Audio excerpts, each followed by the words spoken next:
আসসালামু আলাইকুম প্রিয় বন্ধুরা, আজকে চট্টগ্রাম শহরের মধ্যে ফ্রিবোট এরিয়াতে সিপিজেড এর মধ্যে এক শিল্প কারখানার মধ্যে এক ভয়াবহ আগুনের ক্ষতিগ্রস্ত হয়।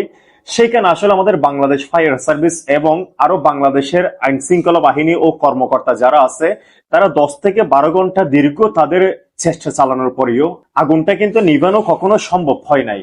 সেই ক্ষেত্রে আসলে এখন বর্তমানে বাজে রাত 11টায় আসলে আল্লাহর কি অশেষ রহমত, আল্লাহর তরফ থেকে যে বৃষ্টিটা আসছে এই বৃষ্টির কারণে আসলে আগুনটা অনেকটাই কমে যাওয়ার সম্ভাবনা রয়েছে এবং কমে গেছে এটাই বললে হয়।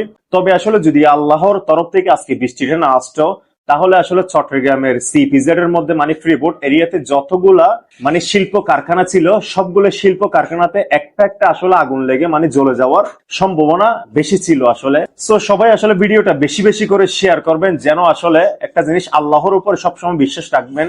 আসলে আজকে চট্টগ্রাম সিপিজেড এর এই আগুনটা যদি কি আল্লাহর তরফ থেকে যদি বৃষ্টিটা না আসতো তাহলে কখনোই নিভানো সম্ভবটা ছিল না। উল্টা আরো চট্টগ্রাম সিপিজেড এর মধ্যে যতগুলো 1 থেকে 200 যতগুলো শিল্প কারখানা ছিল একটা একটা করে প্রত্যেকটা শিল্প কারখানা আসলে জ্বলে পুড়ে ছাই হয়ে যাওয়ার সম্ভাবনা বেশি ছিল। সো সবাই ভিডিওটা বেশি বেশি শেয়ার করবেন এবং এই নিউজটা আসলে বাংলাদেশের সকল মানুষকে ছড়িয়ে দেওয়ার চেষ্টা করবেন। ভিডিওটা আপনাদের তরফ থেকে বেশি বেশি করে শেয়ার করবেন। সবাইকে ধন্যবাদ।